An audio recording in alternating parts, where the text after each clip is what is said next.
Guys, hear me out there? Mic is on. That's on. Yep. Microphone check. 1 2 1 2. So yes. It's here. I already voted. Where's my little voter badge that I want to show as proof? Because if you guys have been tuning in. That's how you say that, right? Tuning in to our other podcast, I guess, but it's always me.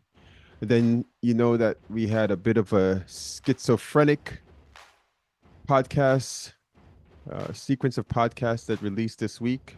Where first I said because both political parties are working in a system that I think does not benefit us as Black people, that I was not going to vote. I was going to withhold my vote. But then the next day, after thinking about it, talking to people, getting um, scolded, I decided that no, can't sit this one out. This one is too important. Sitting this one out may mean sitting out voting. May not may we, that means that we may end up sitting out many voting opportunities to come. What do I mean by that? Trump is just too dangerous, authoritarian, not spiritually grounded, and vengeful. Not basically following the examples that I think Christ set for us to follow. And so I went out and I voted. There it is. I voted. It's upside down. It's like the Bible that Trump held upside down. Remember that? That's probably the main reason I didn't vote now. But yeah, that was. So yeah. But actually, that was appropriate for me to hold it upside down, maybe, right? How I feel about the capitalist, harmful system that focuses on self, and how that has turned our country upside down. The upside down flag is, I think, one of those things that people um, fly when they feel like the country is um, not upholding the constitutional, democratic kind of um, democratic values that we hold to be self-evident. And if anybody should be protesting against the democratic values that we hold to be self-evident, it should be our people, Black people. Which brings me to the title of this episode, which is, are white people racist? Interesting question, right? And I want to speak about how I got to that question. The other day, yesterday, last night, actually, not even 24 hours, I got into a discussion with another coworker. You guys who have been following our podcast on the Value Exchange know that I've had many of these encounters with MAGA supporters, my white coworkers, over the course of the year that I have been working, where I've been working, engaging them, trying to enlighten them, trying to bring them closer to spirituality, and the frustrating journey that has been. And recently, I decided that I'm not going to really fight that battle anymore. I came to the realization that this is something that we need to figure out amongst Pan-African peoples first, before we really take this message to people who are non-African, Pan-African. And it really means that it's something that I don't feel that. I guess I'm just going to answer the question. I'm going to answer the question: are white people racist? And the question begs another question: is it, which definition of racism do you assign yourself, align with, ascribe to, I should say, assign yourself? And I have a few definitions that I guess I want to share here first, and then I probably shouldn't be so far away. I don't know. I can't even read that. All right, let me try this. There we go. Okay, so one definition of racism is, there we go. and this is from the Brighton Hove. I don't know what that is, a UK. Let me give it the Oxford definition. Racism is prejudice. Hold on, I got one person coming in. All right, here we go. We've got Sean Sandy. Sean, what's up? What's up? What's up? Hey, what's up? What's going on? How you feeling today? I'm good. Once I could keep my avatar, I'm good. That's why I haven't been here. I don't want to be. I saw Kurt with his avatar last week, and I said, okay, I could join them then if an avatar is allowed. Yeah, we're getting weird here on the value exchange. So yeah, Kurt's is actually weirder, creepier than yours. So yeah, we let his in. So but just don't turn your head, okay? That's the really weird thing when you turn your head. But Yeah, once you keep the camera off, he stays straight. If you turn on your camera, he bobs and weaves and follows oh, you. Yeah, yeah. that's what it is. So yeah, everybody, that's Sean's avatar. For those of you who are wondering what is that cartoon animated graphic, that's Sean, one of our family members. And yeah, so Sean, I was actually going over the definitions, and feel free to jump in when you have a something to add. But I was actually going through the meaning of the word racism. The question of the day is: are all white people racist? And I thought I'd just give a rundown of a few of the definitions of racism. Um, and the first one I'm going to read is the Oxford definition, which is, by the way, is a beat too loud? Just let me know because I didn't. How's that beat sound, Sean? Is that too loud? Let me lower it Yeah, down. it's good for me. I don't Okay, I'm gonna lower it down. yeah. All right. So the Oxford definition is prejudice, discrimination, or antagonism by an individual, community, or institution against a person or people on the basis of their membership in a particular racial or ethnic group, typically one that is a minority or marginalized. So that's the Oxford definition. Now I'm going to read two more. The second one is from brightonhove.uk, and it says racism is when a person is treated worse, excluded, disadvantaged, harassed, bullied, humiliated, or degraded because of their race or ethnicity. And then another one, also a reference from Oxford, all these Oxford definitions, is the inability or refusal to recognize the rights, needs, dignity, or value of people of particular races or geographical origins. More widely, the devaluation of various traits of character or intelligence as typical of particular people. So those are the three. I imagine there are as many definitions as uh, probably dictionaries, but those are the three I'm going to start with just to get this conversation started. And I was started off by just sharing why I am doing this episode. So yesterday at work, you guys know the history of me trying to engage actively with my coworkers who are white in trying to give a bit of a history lesson, an understanding of what it is that uh, equality, justice, economic justice is.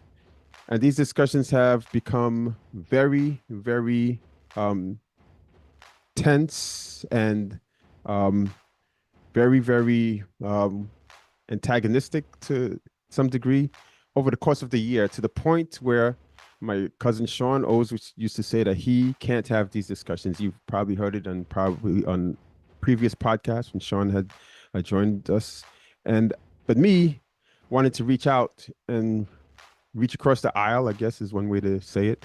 I thought that it was necessary that we make this outreach to people who are not of the Pan African peoples. But as of late, you know, Sean is his attitude against this outreach has been the attitude that I have been adopting, mainly because, and I'll let Sean share why. Mainly, and I guess this is I'm echoing what he said. Mainly because they are too far gone to have a discussion, at least now, at least in this time and place. So I felt like there is more. What is more important is that we reach out amongst ourselves as a Pan-African peoples, that we reach out amongst ourselves and we have these discussions first as an affinity group. So last night I got into a discussion. This is where we could start.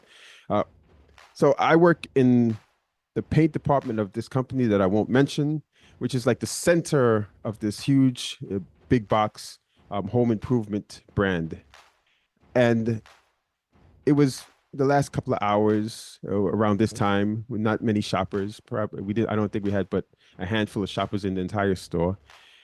And another individual, a white man who I've seen, but have only shared, like highs and buys and oh, how's your day and when are you getting off type of exchanges. He decides to walk from the other side of the store, where tool section is, to my side of the store, kind of like I thought it was just gonna be the regular, hey, how you doing, how's your night going? But no, he stops and he talks and he says, oh, I'm thinking of transferring to another department. And I just how is the paint department, he asked me. And I say that that's good, yeah, I like working here. So okay, cool. Yeah, man. That's just, and he goes, and I'm paraphrasing. So then he jumps to this topic of, I don't know how we got here. It almost felt like he was, waiting. Oh, he was kind of wanting to say this and just was looking for an excuse, and I didn't give it to him. So it was kind of like out of context. He said, "Oh man, yeah, things are so bad. I just can't wait till Trump wins so that my taxes can go down."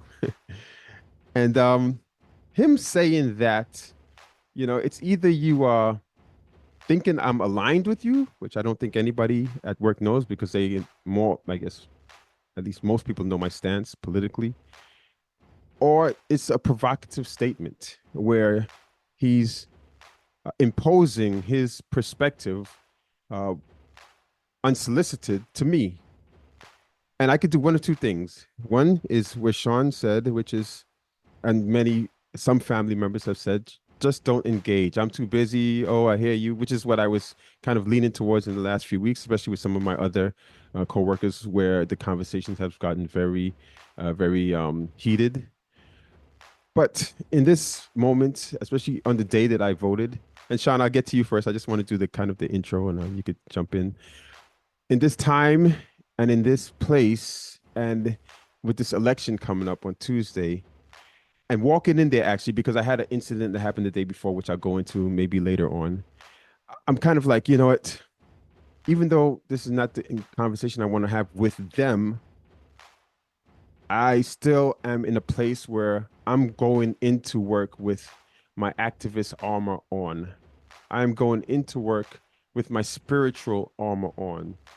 Put on the full armor of God so that you may be able to stand in the evil day. Having done all to stand, stand therefore, having girded your waist in truth, having put on the breastplate of righteousness, having shod at your feet with the preparation of the gospel of peace, having taken up the shield of salvation so that you may be able to quench the fiery darts of the wicked one, having put on the helmet of salvation and taken up the sword of the Holy Spirit, which is the word of God. So I'm walking in there like that, the shield, the helmet, the belt, and I'm like, I'm ready for battle. So I don't want to engage you, but I'm ready for battle. So he comes to me with this, taxes are going to be lower, and I'm like, all right, I'm thinking in my head, you want to go there? This is what you're doing. You want to go there? So let's have the discussion, in my head. So I said, no, actually, I voted for Kamala today, is what I said. And we basically had that was followed by a hour-long discussion about him asking me, why am I voting for Kamala? What did Trump do wrong? Um, uh, why is why going to ask questions like why are white people racist? um, bringing up examples of how Black people owned slaves, and that could be racism as well. So all of these things, and I basically had to give a history lesson. Uh, First with the taxes, I asked him a question. Okay, why do you guys, or what time do you refer to when you say "Make America Great Again"? And this is the main. There are so many other things, but I don't really want to beat it down in this introduction. I don't want to go through every single point, but the main point that we kind of ended on is this time that you speak about when America was great. What time do you guys usually refer to? And he says the 50s, the 60s, etc. And I said, from your opening statement, do you know that in the 50s and 60s, because of Keynesian economics, because of Teddy Roosevelt and the New Deal, and all just the way things were leading up to before the 80s, that before the 70s, actually, the tax rates, especially for the wealthy, was 80, 90%. Say, no, no way. I said, yeah, look it up, look it up. And that's what really funded the growth, why generations had uh, the sons of fathers had more and their sons had more, and the middle class was expanding. But what happened when that changed was after post civil rights, when all of a sudden Black people gained their rights, and now that they had access to the same benefits that were coming from the tax dollars, now that it was being shared amongst other people, they were white people were like, no, our taxes are not going to pay for this. These people are freeloaders. And he said it to me. He said, why am I?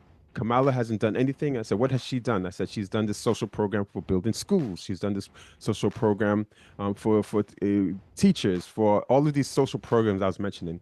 I said, my money, my dollars are not going to pay for that. Fair enough. But my point is, I said to him, if you or your people were willing to pay for that before, but now that we benefit from that, your dollars are not.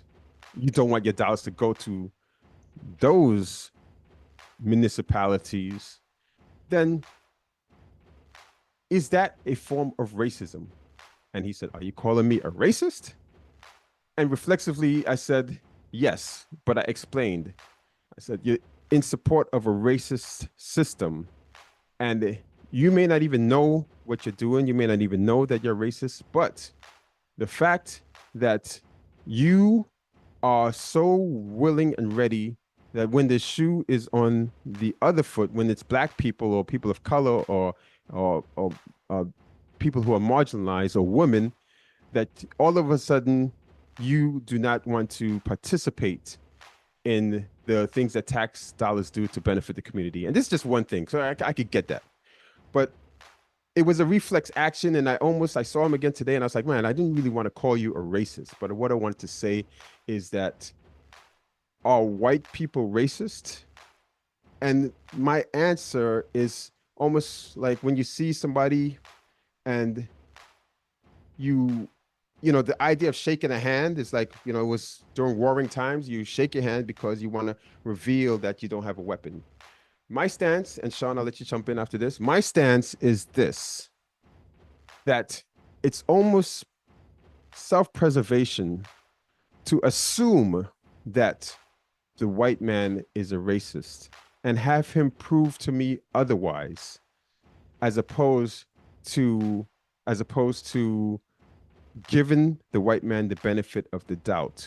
Where I came from in New York, white people were much more liberal, progressive, and I didn't really feel like I needed to get that burden of proof. But here in Florida, where I live, the default setting seems to be we're looking out for self, we're looking out for us.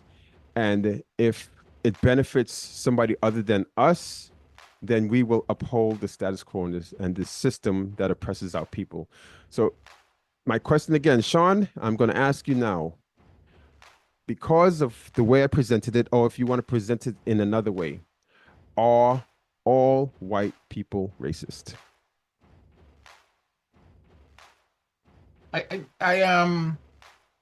I would go with the safe answer Mm-hmm, and mm-hmm. say no. I'm not going to paint everybody in a with a broad brush, right? But I want to start with your original definition of racism. Mm-hmm. And I'll say that I often say when I'm having a discussion, like talking to my kids, that the dictionary definition of racism doesn't consider the origin of the word race, right? So race is a construct, as we all talk about, right? Mm-hmm. Why was it constructed? Um, it was constructed for the benefit of the slave owner, right? If you look at when they say it was constructed, you'll see a pattern behind it. And so I often say that, like apartheid, which is something that a system designed for South Africa, we quickly jump to saying that racism is something broader when it was created for a defined purpose, right? So we had to be careful about how we define racism. I'll say that first again. Um, and so I start there. I'm very careful about how I define racism Okay. and saying that somebody is racist. I would say that a lot of white people have inherent biases that tend to lean towards a system of racism or the system that is racism. And I think I've met people in my life, Mm-hmm. white people who are working to get rid of that Mm. um bias that they have and Mm-hmm. that inherent bias that they have. And they're really working on it, you know. But it's inherent. You remember that woman in who called the Yes, guy yes. in the dog, The yeah, with the park, dog yeah. in New York. Yeah, yeah. I'm sure she was in some march for probably this and that. You know? But when it comes down to it, the inherent bias in her jumps out. And so I always say I've been working in the US for a while, and I kind of I've had to learn about bias. Now, people are being biased to me, but I'm the one getting sent to bias training. So I've always had to learn about bias, and I think bias is inherent in all of us. And Mm-hmm. so we need to be careful about what we define as bias and we define as racism. I separate racism for special cases because I don't want to abuse the word so that it Mm. has no functional meaning, Yes, right? yes, that's Yeah, the important. word has to have a functional meaning. And so I try not to say everything is racism. We do have biases and we do have inherent biases. We all have prejudices. You know, all those things are part of our human nature, right? And so we had to be very careful when we point out bias, right? And we have to be what is the problem and what identify racism as opposed to bias? It's when it's in the system and the Mm. system is using that to take advantage, as the dictionary was saying, of other people. And that in case is specific to who own governments and who run governments. And so when you start to see the power behind systems, it's very difficult for one race to be called ra to say, hey, these people are racist, and Yeah. that is racism, as opposed to another group, because of there's a power structure that's inherent in the idea of racism. Like, you follow me or Yes, because that's I actually want to go into that because yeah. when I brought up the example of my coworker saying that black people own slaves, I actually brought it up to him and Mhm. but I said black people owned black slaves. I didn't know if black people owned white slaves. And then I assumed that it was black people owning indentured servants, and Yeah. I looked it up and it was correct. But I said to him that it's even if black people, for example, I give the example of Obama, because Obama is president, doesn't mean he's not operating within a inherently racist system. But that distinction that you made about the system versus the individual, and you leaning into, or you working, or you leveraging that system to oppress somebody is the key Yes. difference. Yep. And I Yep. brought that up with him, and he was listening. And but what I guess the thing I was most frustrated with is the lack of knowledge of his own history. So they get, because of racism, there's a European filter perspective that he walked into this discussion with me, and the other side of it that I was, letting him know, oh, because of Bacon's rebellion, that racism was a construct, that the tax rate was high at this time, that uh, president, the people who are aligning with Trump, they are racist aligned with him. These are all Mm-hmm. perspectives that they don't share, or they don't care to share. And I don't know if they have a response. I honestly don't know if it's even important to them. I think it's definitely important to us, but I almost give him and other white people a pass in the fact that why should they care about us if we haven't um, illustrated the impact of that? Like, why would they even read 1619 Project, for example? So that's why I feel like it's almost better, because the racism that we have all experienced, it lands on them differently than it lands on us. For them, it becomes them um, being unaware of the history and how it affects us. And for me, it it it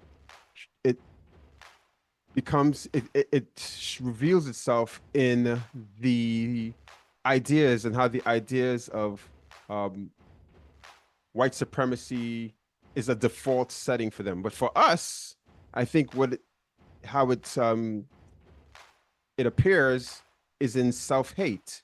So the narratives are the same, but for us, it's like, oh, we are not supporting Kamala because, whether she's black or not, but she's a person of color, because we are, X. And for them, it's like, oh, we are supporting Trump because he is X. And he asked me the question, is like, are you supporting Kamala because she's black? And I said to him, so I'm going to kind of move it on. And I said to him, no, but my vote for Kamala is more a vote against Trump. And he said, oh, but Mm-hmm. Kamala did this. And I said, yeah, I see that she did such and such, and that she maybe wasn't strong in this area, but I was willing to admit that. But for him, when I said, can you think of one um, thing that you could say negatively about Trump in his presidency? I mean, it was almost like he looked up for like 10 seconds. He was like looking around, and then he looked at me and he said, no. Looked me dead in the face and said, no. And I think that's what's happening now, is because they haven't had that Mm-hmm. objectivity, or that teaching of our history, so that they don't bring an objective lens to this discussion. Right. I know. So Mhm. I want to go back to your original thought Okay. about, especially when I say I'm not willing to have that conversation Yes, yes. because of that very same thing. It isn't about having an objective conversation. It never is. It's about, I support Trump and I think he is the best thing since sliced bread, Mhm. right? And so I've said this to, and we go back and forth on our family channel, and Mhm. I debate Darren, who is the only MAGA person there, or the only one brave enough to reveal that he's Yeah. MAGA. There's some of them that's kind of, Yeah, you we could may have some hidden people. inferring that they don't want to come out and say it. They don't want to get the wrath of And Sean and right, Colin. yeah, and that is why I love his spirit. I really love the dude's spirit. He is like, I'm going to say what I have to say, and think where we fall apart is the way that they go about. Trump has done all good and nobody else. And that is not an objective view to really start having a discussion about politics. And I want to say this, I want to be clear when we having a discussion about race in America. It has always been a struggle, right? I came here about less 20 years ago, and I've had different experiences, but I've always it for me, I've never said that I have an experience in which I can say, hey, this is real racism. And I've seen the conversation really go back several years. And if I identify a point in where I see that, the point is at Trump, right? He is that point in which that conversation and that progress that we were slowly making as a nation took two or three steps Yep. backwards, Yep. Yep. and I pointed directly. You see the evidence of it directly when he stepped into the political arena, right? And so we are framing conversations like this because of one person or Yeah. one movement that person has stirred. And I'm going to say that if we could have conversations, but there's always something in the room that is sparking up this level of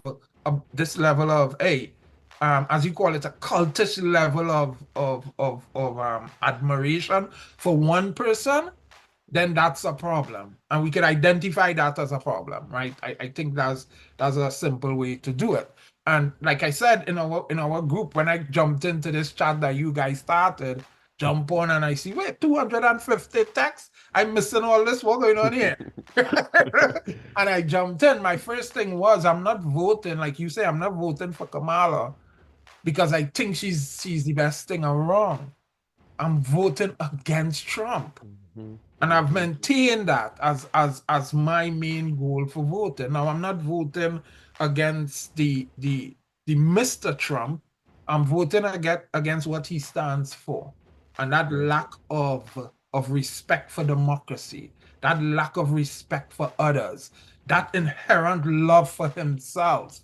Those are the things that I'm totally against. So yeah, the for me, um, when we're having this conversation and we're trying to move it forward, as you're talking to your friend, you mentioned things like it seems like, and I was saying this to Darian, and I think I'm saying it in general, that there's a lack of understanding of the history, right? When you say to me that black people own slaves, what is the context of it? And Yeah. does that negate the fact that white people were predominantly slave owners? I mean, You, it's their system. yeah, you try to ignore that by Yeah. coming back at me and saying, well, black people own slaves too. I don't know what you're trying to say. And there were Right. some white people who were against slavery, and Right. so we tend to now frame this conversation from a monolithic perspective where racism has become again the centerpiece of the conversation, and I don't like that. Yeah. I want the conversation to go back and this is where I say it sets us back to that Martin Luther, or those Martin Luther speeches, the civil rights movement, and how we moved on from that, whether correctly or incorrectly. The idea of racism for us and them requires more conversation and real conversation. That's why I admire you with your, hey, let me talk to them regardless. But you have to be careful, because for me, if I was you, they'd have tripped me off a long time, you know what I mean? I know. So that's why I kind of try not to um, engage in that conversation, and I'm engaging it in the safety of our family chat and not in the public, because it becomes very, very detrimental to us when we do that. Because again, back to that system, we don't own the systems that we work in. Yeah. And so our voices can be easily misconstrued as racist. Yeah. And we reach back to where you started. Yeah. Yeah. And it's funny because when you think about the approach that they take on these discussions, it's always from a filter of whiteness. So, Hmm. the discussion, centering around, um, but black people own slaves as well. I'm like, you're just trying to make a point, but you're not trying to have any empathy. Hmm. You're not looking at the fact that um, the system is a white system created. It wasn't created by black people.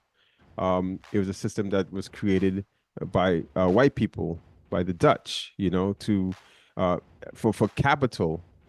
And the question I like to ask is, you're fighting so much for the status quo and these values, but what happens when a some injustice is done towards our people? Like, would you fight the same that you're fighting for a Trump?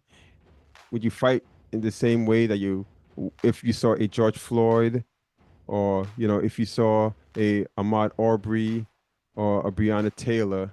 Do you have that same anger? And if not, why? You know, why is it always a one-sided protest? Injustice should be injustice, period.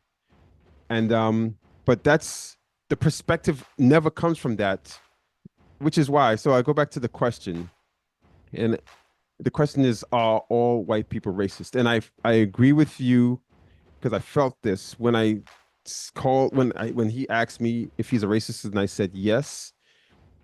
Exactly what you said is how I felt. Like, I just took away some of the power of that word, because if you use it too much, then it loses its power. Hmm. And but at the same time, when he asked me that, because the perspective always comes from the status quo and the default, you know, like the mere fact that he came to me and said that to me, as in, oh, my can't wait till Trump wins because my taxes will go down. That's a Yeah. default setting statement, where that's his world and he's interjecting that on me. I wouldn't go over to him, and it's partly because of where we are in Florida, and say to him, man, I can't wait till Kamala wins, because, the world would be a much kinder place. You know, I just can't say that and feel as safe as he did saying it to me, which is why I asked the question, and maybe we should rephrase it to say, are all white people biased? And I think that's a better way to say it, because I have to go into this world, and I call it code switching. Well, I had to. I'm trying not to do it anymore. I have to code switch to their default setting, and their default setting is the history that they have learned. We have it. If we have that default setting, we didn't know our history. We have to take that extra. We have to do that extra work to learn about our history. Things that I've learned over the past 4 years, I had no idea about. So how can we expect white people who have no real interest to learn that, because the injustice is not being done to them? How can we expect them to have the information they need, to have the empathy they need, to do the thing that is needed to be done, which is act? So the question that I'm asking is almost a pass that I want to give to them, because by saying that we are just going to assume that you are biased or racist is actually taking away the responsibility that I think we are holding ourselves to, or to the white people who, as you said, and this is where I came from in New York, where white people are actively learning. What is that book by Ibram Kendi X? How to be an anti-racist? Yes. Yeah. Yeah. Yeah. If you are not actively trying to be an anti-racist, then I need to put the burden of proof on you. And I said, I wish Jesse was here today because I might have scared him off with the title. I don't know. I don't think I could scare Jesse off. But the white people that we in our activism in New York, I was a part of the biggest activist group post George Floyd. Was the group that I was a part of was 80% white people, Right. and I grew up in a city where most white people are liberal and progressive. So expect I could say, oh man, I can't wait till Kamala wins because the world would be a much nicer place. That's our default in New York. But now coming out to Florida, the default setting is opposite. And there are certain things that you can choose that you can kind of look into. Oh, that guy looks like he might be open, liberal, the way they dress, the way they carry themselves, the cars they drive. And I just think that's by walking into these situations by saying, yes, this person, I'm just going to assume they're racist and let them prove that they're not. I think not only it allows us to work with ourselves and not have to code switch and not have to try to convince, but it allows me to say, when you encounter me, I'm not inviting you into my space. So if you come into this space with your default setting, I'm going to let you know that there's another world here. That's we not having. I want to keep it separate. I want to call you a biased or a racist person because I want, whenever you come into my world, to know that it exists, that I am here, that there are things you are going to learn. That's just who I am. This is our default setting. So that's a big part of my answer. I don't know how you feel about that, Sean. I could easily agree with you, but I'll restrain myself, Trevor, because we we have been able to succeed even when those odds are against us. And I don't want us to have a reaction to something that is going on because that's the reaction that we feel safer with. So we've always had to go into hostile environments, right? That's piece and part and parcel of what we do. And I've worked in hostile environments, and I'll say this to you. The majority of white and Indians and different types of people, Asians that I meet, in that space of that one-on-one, what we have a conversation that allows us to drop those defenses and be human towards each other, right? Yes.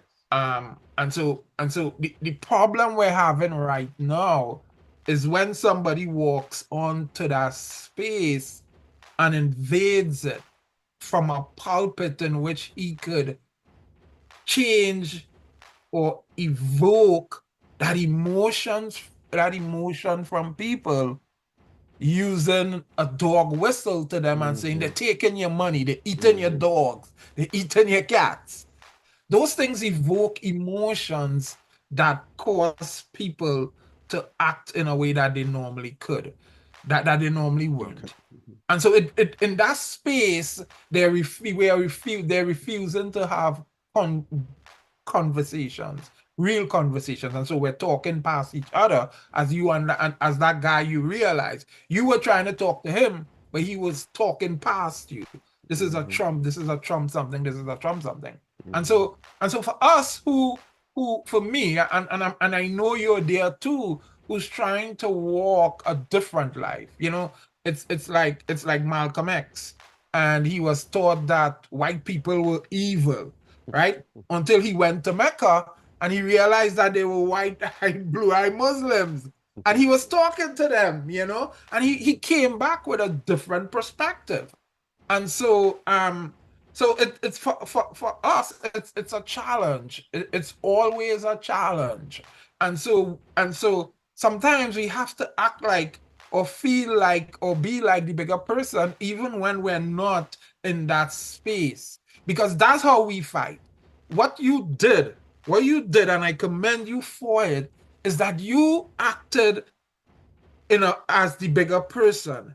You were able to deconstruct that conversation in such a way that at least you had him thinking, you Mm-hmm. know? Mm-hmm. And he moved out of that default setting. And this is the reality of Yeah. what we have to do. I don't really like it, but it's the reality of what we have to do. And we can't react to what they are doing.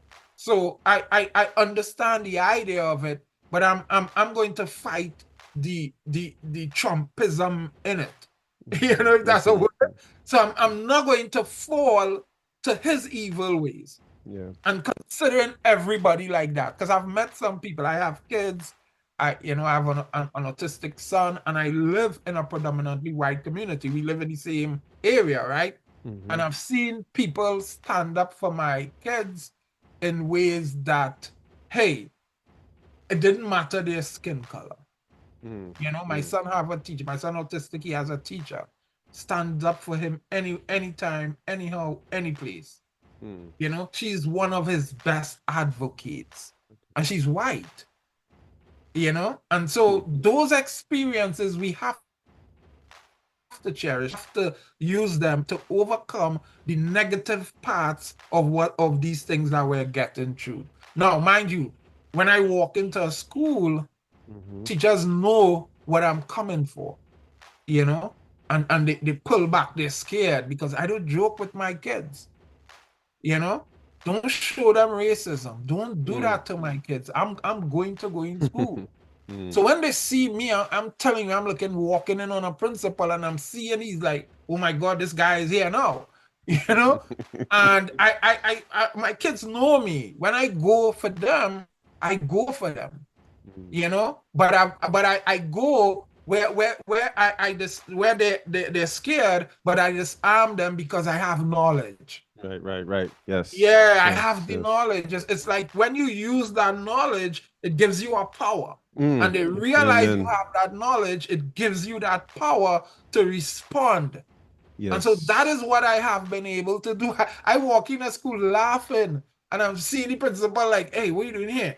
You know, he's like, and I'm saying, I come because you said this and this to my kid. What's going on? I love it. Yes. Uh-huh. And I'll tell you, there was a teacher. Let me give you one experience. You know, we draw. My kids draw, they're creative, right? Mm-hmm. And so my Mm-hmm. kids during a free period drawing. And this teacher walks up to one of my kids, grab her paper, and says, you can't make money from art, right? You can't make money from art. And I'm like, did you tell her your father is an artist? Um, so I go into the school and I talk to the principal. I say, I want to talk to this teacher. Principal say, let me set up a meeting, okay? Trevor, that meeting never came. But that teacher was the nicest teacher to my kids after that. My kids talk about it. Because again, I'm not coming in there with a bat or Yes, yes. anything, and I'm going to slap you and I'm going to do, you know, I'm not doing Mm-hmm. that. I'm not letting the moment get the better of me. And that's why I respect about what you're doing. You in that hostile environment, this dude walks up to you. He saw you long time and he's been Mm-hmm. waiting to have Yep. an opportunity to go at you. And Mm-hmm. your information and the way you articulate yourself allowed him to kind of, hey, you know, where and when he asks you, so you saying I'm a racist, it's because he's on the defensive, Yeah, yeah. and that's a defensive reaction. And again, you had to be careful how you say that. I would, Yeah. Yeah. yeah, you know. But and so I again I understand what you're saying, but I want us to really own the moment that we're in, you Yes. know, and deliver in a way that you can't fault us for it. Because anytime they look at us, they want to find a reason to blame us, right? Yeah. And Yeah. so I'll let you go on after here because I really like your deconstruction of how they see taxes and how they see social systems. And as soon as a black people get something from welfare, it's bad. but Yeah. half of them live on it. Yeah. You Yeah. know, so I like that. But and so what I'll say is that I am very careful about it, and I'm also a radical. But I think I don't, like I say, I don't use the word racism very Mm. often Hmm. because I use it for very, very serious cases. And again, we can't play with the word. We can't just bandy about the word like that. We have to be sure that it's happening, and we have Yes. to be able to use it within the context of which it speaks to. That is what I'll say. So for me, we are struggling with politics, and we're struggling with divides along racial lines, but I reserve when I use the word racism. I Yeah. reserve that for special case. Amen. Amen. And just to start, so yes, that last thing you said is key because I posted something this week, which is we can't get caught up with the individual slights that are implicit or microaggressions. We just use that as fuel to go against the bigger fights because the individuals, that's one thing, but we want to fight against systems. We want to fight against uh, uh, people trying to divide us. We want to be sure that it's racism because it just exhausts us to be, running Mm, after every. It's just exhausting. So that's the first thing. So I agree. I agree with that. But to what you said, but the thing about and you're giving me a little bit more credit because for some reason there was something different about yesterday because I've been speaking about um, you know, pro-black activism, awareness, um, about anti-Trump, why he's bad. I've been doing it for a year, mm, but what I realized the difference is from yesterday and from what I was doing before is that I was willing to not hold back in a way. So that when you talk about when you walked into the school and the teachers know that you are coming because you want to find that you want to get an answer to what this bias was. So I wasn't going in there with that. Yesterday it changed. Yesterday I said, and this is what I was talking about with the full armor of God. And it's like, the shod your feet with the gospel of truth. What I did yesterday is I said, okay, it's been a while since I wanted to engage. I'm engaging with my people, but if they come at me, I'm gonna in my head, I'm saying, okay, you want to have this conversation, so let's have it. And I know that's a Sean attitude, right? You want to have this conversation? This is my head. Let's have it. And I'm actually going to vocalize that next time because I think that'll be just all right. I'm gonna say it. You want to have this discussion? Let's have it, but it's going to be an honest discussion. can I ask you a question? Hmm. What made you do that? Because it's like first you say I'm not going to vote, and I'm like, what is going on with Trevor? This is an important. Then you Yeah. switch, and then the next day I'm saying, but this is not Trevor. What brought that out in you? I'm Okay. kind of like, because it was, you went through a series of, you know what?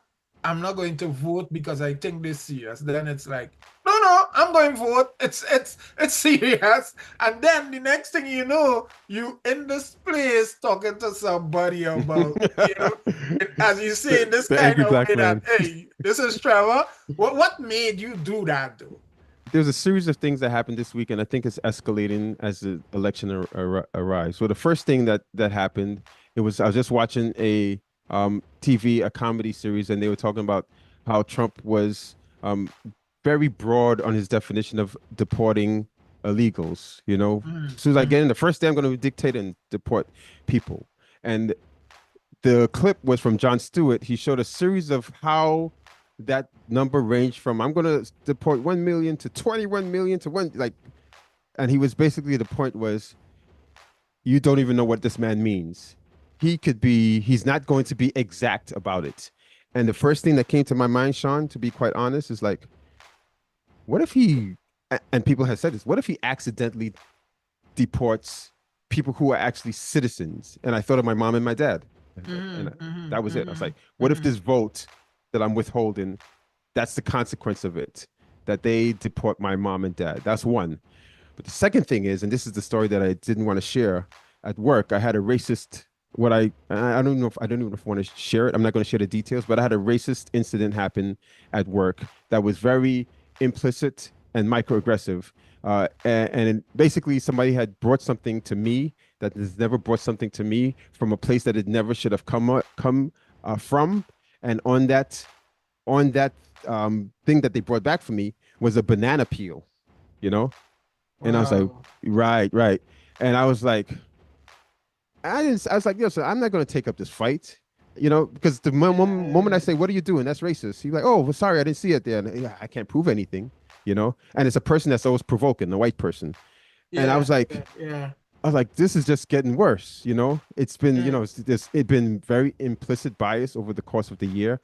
But now, and then there was on Sunday, another guy came with a racist joke, and he came back to me again today, and today I said to him, listen, he's the first time he shared this joke, it was about short people, and it was like, and I didn't laugh, and he's like trying to convince me why this other guy thought it was funny, why you're not laughing. I was like, and I was just like, and I said, did you hear the song Randy Newman about short people and how that was equated to black people? And he used it as a metaphor. Listen to that Yeah. song. And he said, okay, I'll listen to it. And then today he came back to me with some more racist jokes. And I said, listen, I'm an activist. I don't laugh at those jokes, so don't show it to me. And they said, okay, but here's another one. Then he showed me a wrestling thing about a misogynist joke. I said, listen, I'm an activist. That I'm not also not going to laugh at that. And it was just dead awkward. And I didn't care.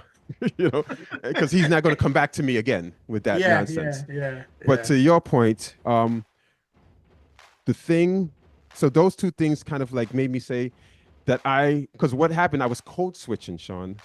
I was going into work to make white people feel easy because I've grown up as a big black man, just knowing at the default of where white people are is that I have to make them feel easy. I learned that. I don't know where I learned that. That's a part of what I've learned. And Hmm. the conversation I had on the other podcast, we were talking about that. My other Jihad on Yeah. got to do better, my brother. He was talking about code switch and how he does it too because he's from a gang. He's a gang member. And Hmm. he comes to work and he says he has to do this and has to do that. And I say, yeah, me too. And how it's a burden, like you feel that you don't think about it because we're so used to it, but once you're aware of it, you feel it. And I said, okay, I'm not going to code switch anymore.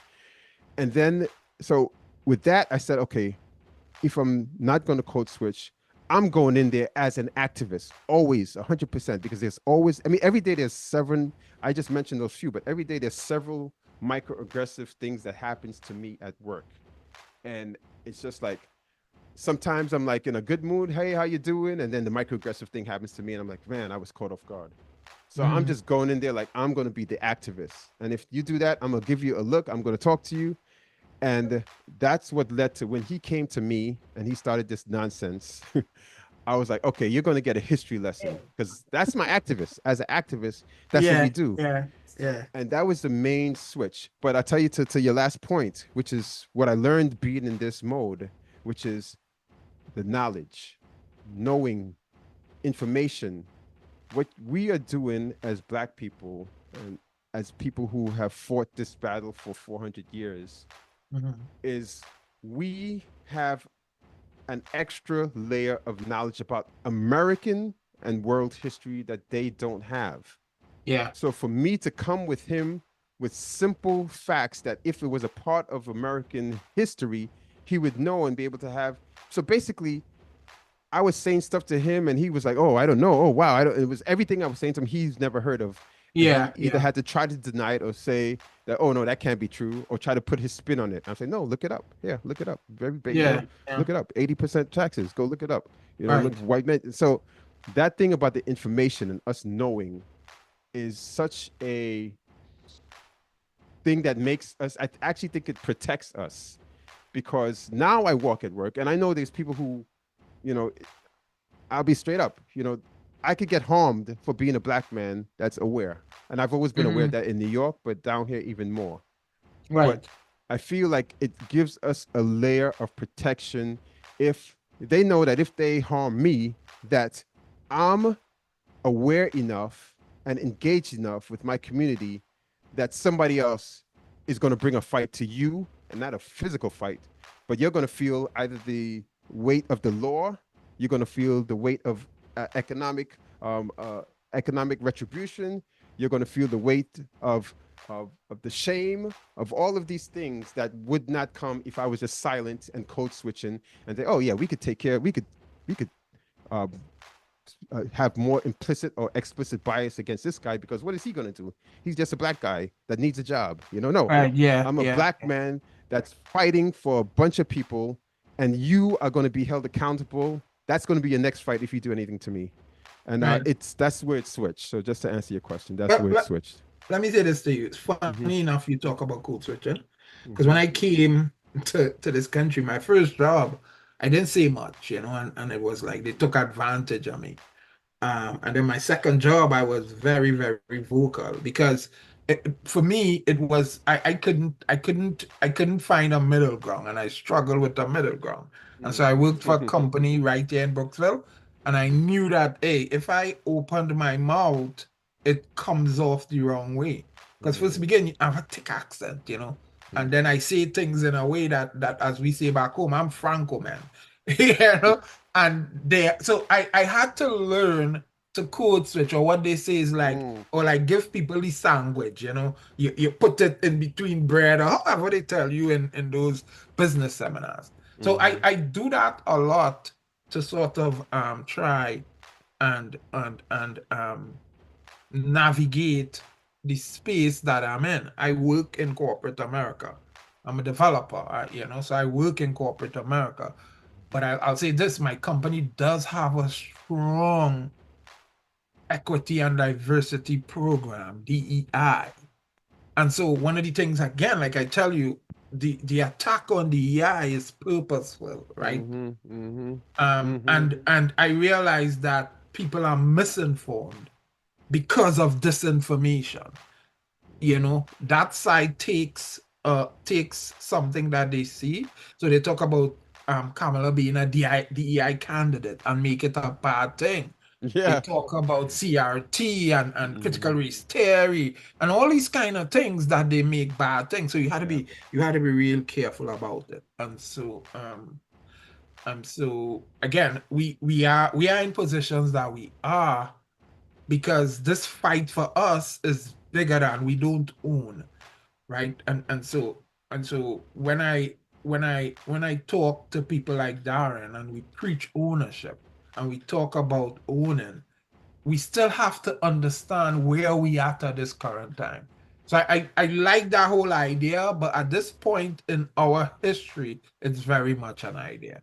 So you're correct about the whole idea of code switching and not wanting to switch. But those of us who find ourselves in that position, we have to be smart about it.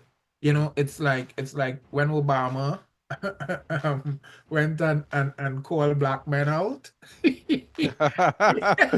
You can't do that in public, Obama. You had to do it in the barber shop. Yeah. Because again, and I give him some props for it. He's earned that.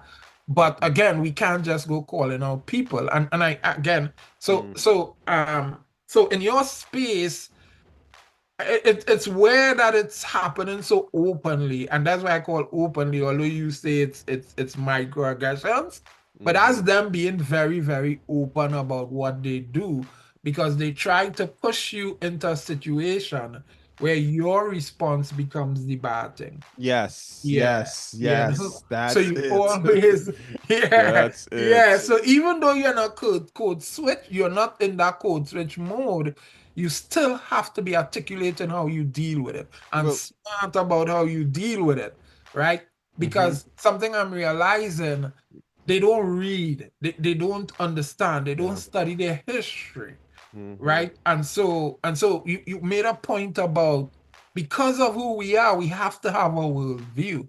And then we have a history. Your first generation, right? Your parents were Caribbean immigrants. mhm, Your family, there are a lot of immigrants here. So we have to have that history and an entire worldview. And so we've been spending this last couple of weeks Yeah. with some people angry on the chat. Oh, y'all blowing up the chat. But It's a for good me, thing. it has been a lesson in learning. When me and Yes. Darren going at it, I have to go into the search, into the history, into the chat GPT. Yes. What is Yes. he talking about? Yes. That's that's that's You know? exactly it. I'm So learning a lot. yeah, Yeah. it's a learning experience too. When we exchanging ideas at the level that we're doing it, Yes. High you know? level Yeah, discussions. Yeah. and so I'm like, you know how much things I've thought of that I knew of. We had a discussion about the Constitution. And the things that Hmm. I technically understood about the Hmm. American Constitution, but I Hmm. had to be able to go and research it until I could Yes. figure it out. Yeah. There's some things that you're doing, and I'm okay, cool. I didn't know this, and then Right. Right. and Right. that, and Right. we're having those conversations within our community. And Hmm. this whole election has sparked what they call it, a 3 or 4 week Awareness. conversation that we've been having as a family, you Yeah. know? Yeah.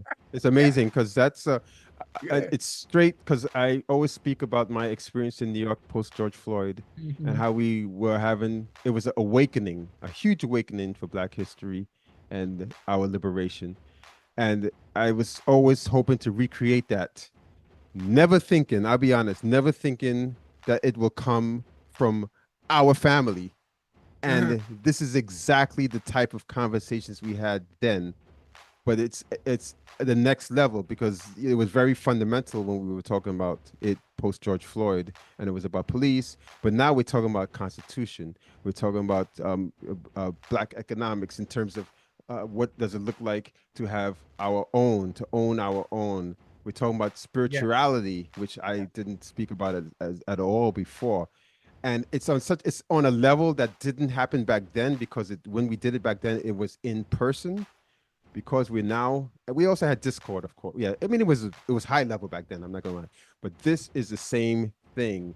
And it's I didn't expect it to come from our family, and it just happened so quickly because it wasn't happening. As Darren said, people were complaining, but the line was dead Yeah. before that. It was dead, so you could go back Only to that. birthday, you only see birthday posts. Happy birthday. Yeah. Yeah. So not to knock it, but Yeah. I've Yeah. learned so much. Like you see, I don't chime in on that other stuff unless it's economics Mhm. because I don't know that stuff. And I'm just Yeah. reading and I'm learning. Oh, wow, this is this. And seeing even how when somebody comes to me, I've used a few of the things. I shouldn't say I didn't really use it in yesterday's discussion, but I'm aware. I'm thinking of, well, what can I pull from that conversation that I can Yeah. use in this discussion?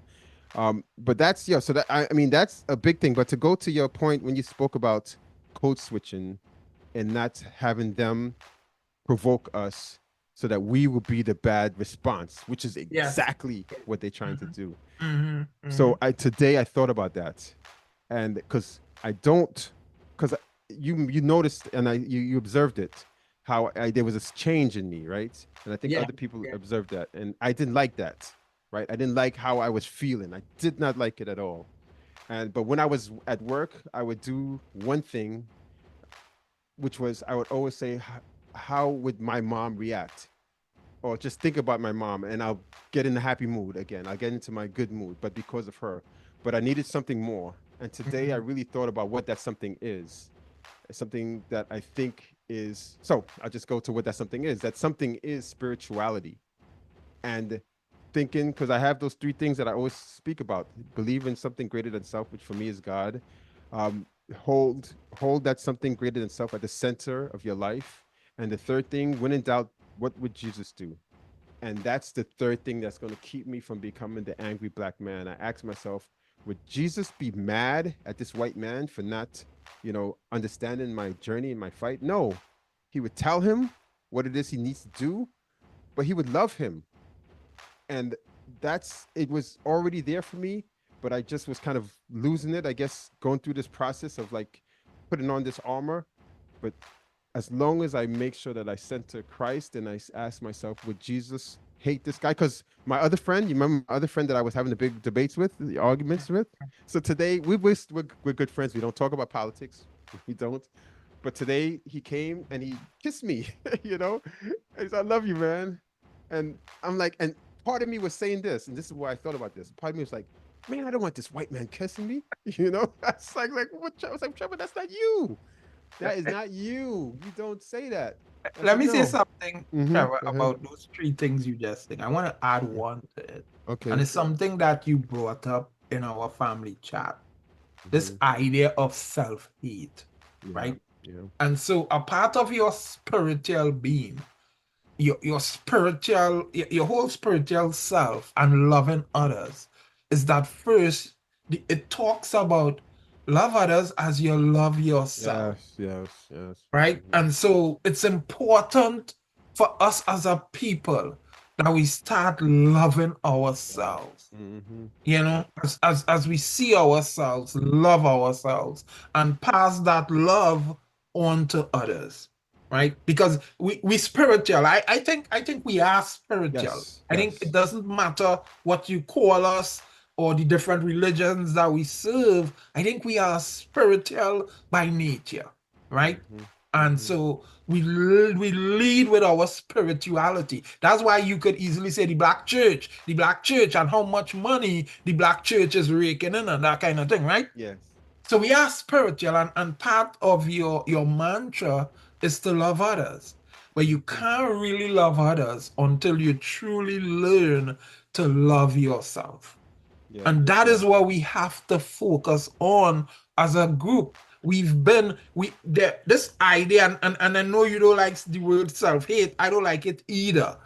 Um, No, but I'm okay with that word. I think it's a good word. No, I don't. right. So I don't like the action, but yeah, go ahead. yeah, but filling us, understanding that we love ourselves first, and not in a selfish way, but Mm-hmm. understanding that we need to love ourselves in order to give others that type of love that we feel for ourselves and that kind of respect that we feel for ourselves. I think that's important in everything that we plan to do as we move on through the cycle of life and through the challenges that we face.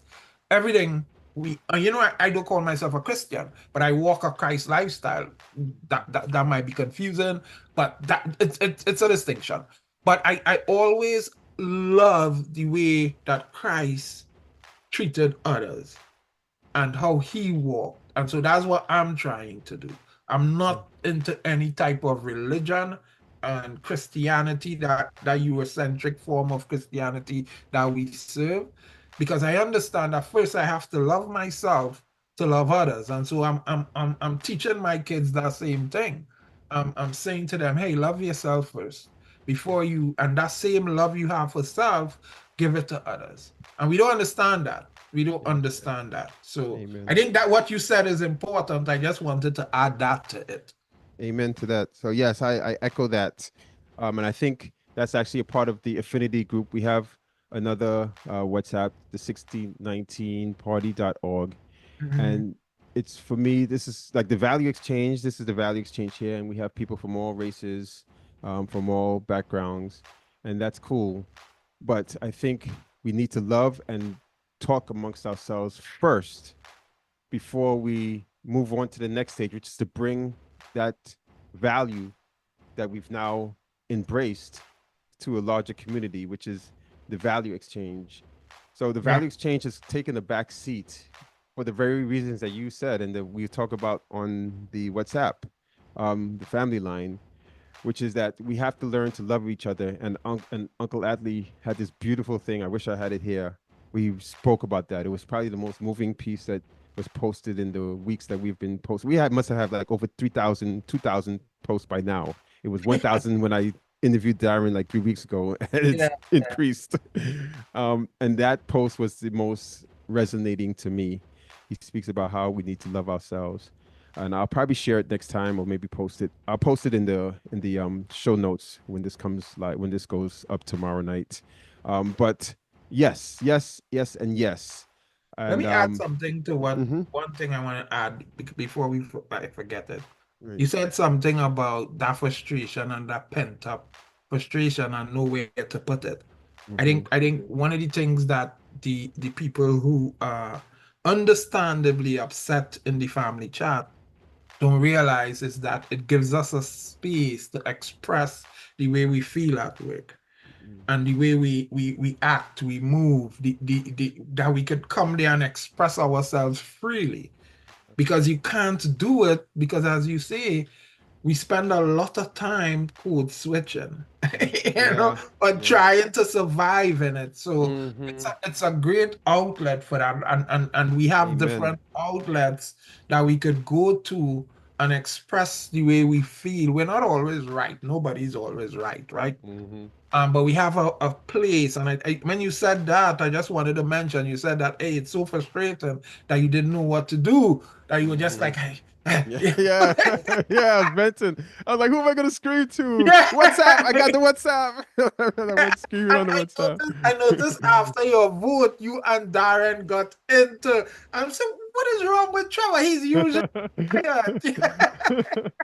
Yeah, And but it gives that space for us to express how yes, we feel, and just be honest, it's our little barber shop, yeah, yeah, yeah. I mean, that's it. I don't want to go into too much family, kind of dirty laundry, but I do think it's important, and this is actually pertinent to our call to action. Mhm. Um, it's very important what we have here. We didn't appreciate it, and I've always been echoing, for years, for the 4 years. I've been posting, I'll post something on WhatsApp, and it's dead silent. And I know I have to keep doing it, hoping that one day there'll be some Mhm. engagement, because we I say it all the time. We have a huge family, us, and a, Yeah, and a, yeah, and a yeah. very intelligent, engaged, active, like as engaged as any activist, anything you've seen. I've been around the world, documenting, speaking to people, being in all types of groups, and this family is about as intelligent and as active as you can get. Not to be blowing our horn, but Mhm. we don't embrace that as a group, as a family unit. And to see what's happening now on the line, and I understand that people, it's like noisy, it's noise, but Yeah. just so you know, Sean, the people who are saying it's noisy, they're still tuning in. They're tuning in.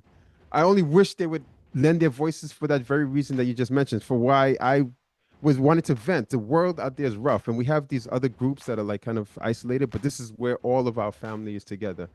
Mhm. And to appreciate that.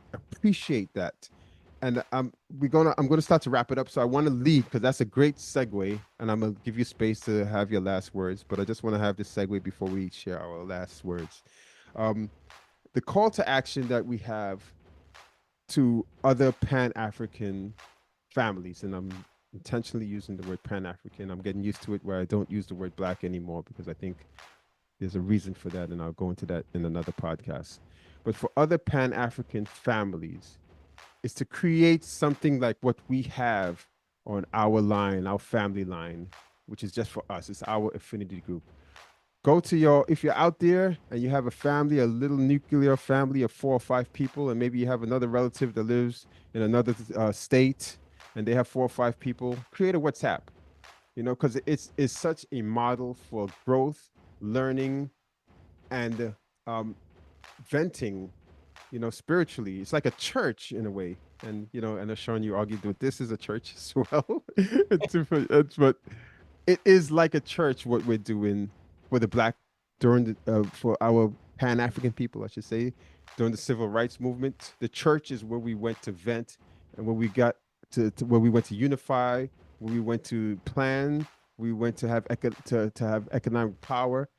And I'm just the call to action is this: if you are here and watching and you are a Pan African family, just get your families together, go on a WhatsApp, right?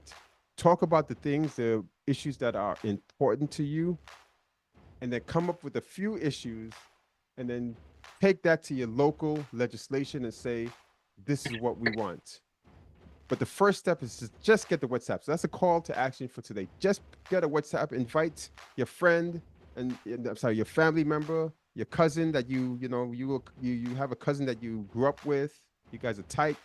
You guys been through a lot. Just say let's just two do it, and then invite another cousin and another cousin, and then talk about the election or post-election, because what we hope to do, just long vision over way out there in horizon, is that our family will connect with your family and connect with another family and come together with different issues. And we have a head of one nuclear family and another nuclear family say, okay, this is the vote, this is the issue that we want to take to the bigger forum, and then take those issues to your local elected officials, because this is the whole thing about me not voting was about this, us not bringing issues to them telling us what they support and us saying, okay, we're going to vote for that. I had a problem with that. I want us to say these issues are what we want. If you align with it and if you support it, then we will give you our vote. Otherwise, we're going to the next person. That's what social, that's what Pan-African empowerment looks like to me. So that's the call to action, and those are my last words. So Sean, what are your last words before we I wrap it would up? follow up with what you're saying, because I do agree with it. I would extend it to us having more family, going back to, if you can't get to WhatsApp, go back to the table, go back to the family out and do it at the Yes. barbecue. Don't just play dominoes, have Mhm. conversations at the bar, because it's important. It's important that we pass those things on to the next generation. When we grew up, Trevor, and I don't know if you had that too up here. I don't know how it worked up here, but back home, everybody will meet at least once a year, and there'll be several family gatherings, and they would people would be going at it. I saw my father and my uncles and my Oh yeah, and my yeah. Oh aunts, yeah, and we had that here big time. yeah. Yeah.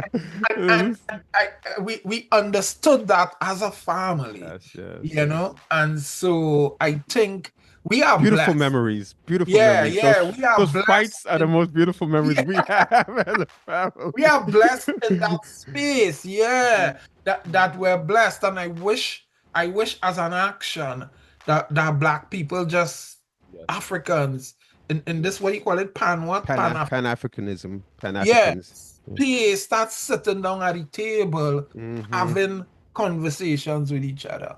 But Yes. you go to a table, everybody's in their phone, and that's where the WhatsApp comes in, right? So Yeah. I don't know if you, before you came back down here, and when those kids were growing up, me and Kurt would be battling and the kids would be there. And, Oh yeah. they learned a lot because we'd spend hours just having Oh, conversations no, I didn't about know that. around it. And when you hear my kids and Kurt kids, I listen to them upstairs and they're going at it with each other. And I say, look, them, they don't know they.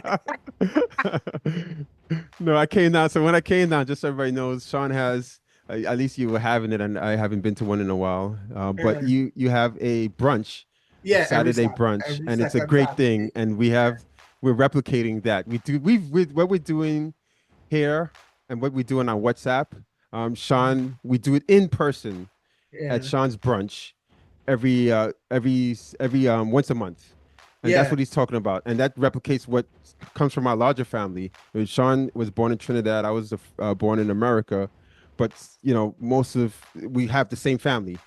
Same family, and it's the same arguments. And when we say arguments, we mean it's good talk. It's good yeah, talk, yeah, yeah, yeah, yeah. and it's a blessing to have that. As heated as it gets, you learn and you enjoy, and it's family. And this is what, and I know I'm going on to your time, but this is what we're talking about with the Black family. This is what we have to get back Yeah. to.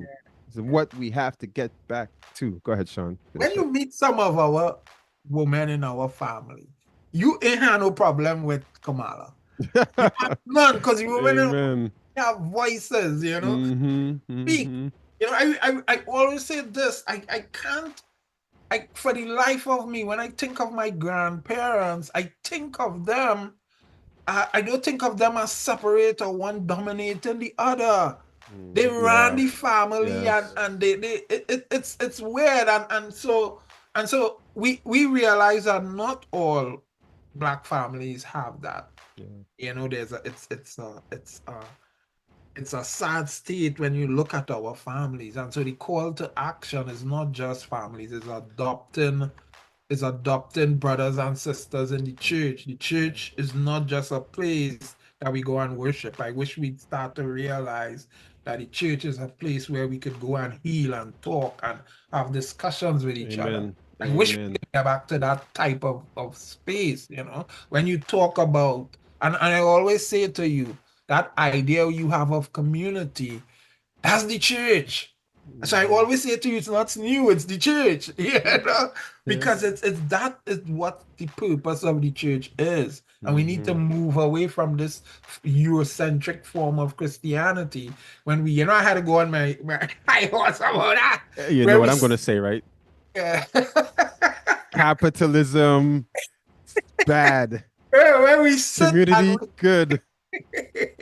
Sorry, and I we had to sit jump in. and we sing and we go home after. We don't communicate, we don't fellowship. Church is really about fellowship. Yes, And amen. so that is one of the things I want to do. And that is where I think, Trevor, and I constantly say this to you, because of human nature, that's the only space that community could grow in. That's the only space where capitalism, in my mind, could be turned upside down.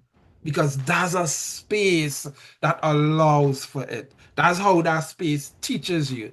That is Yep. what being a follower of Christ means. Amen. You understand? Amen. So I'll end there. Okay. Yeah. All right. So thank you so much. We're going to end with a prayer. I'm going to say a quick prayer to end this the People's Mic and the Valley Exchange Fellowships.